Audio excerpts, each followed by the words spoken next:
Yani günde eriştin mın şemşer şudu yürekni yarıdı. Günde bir qetim tekrarlandı. Şunun üçün bu kollektifin içinde Tangsın rehberini çıkarıp etip kalan bu seferge olan iradesi, mezmutluğu en güçlü. Sebep hazır men degende o qaytışqa imkoniyat yok. O qaytsa en capa günde en eşitli ceza yanı davamlaşırdı. Demek biz bu yerde bir işini bildik. Şahsının iradesi bu seferge olan. Yoldaki capağı çidamçallığının ki hareketlendirici güç nereden kavatıdı? Eğir cezadan. Bunu biz aydınlaştırdık.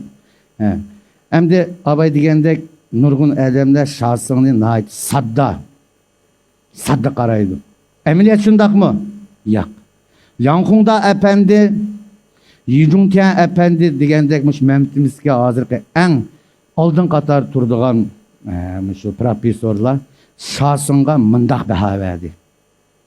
Şahsın en cahan rehberliği kirvagan, cahanni en düşündüğün, edimilikni, adam bile adam oturski münasebetni, cemiyetki adamın uğrunun oturski münasebetni en düşünüp tigigi yetken, en akıllık, en tecrübelik, mındaks degende kakvaş.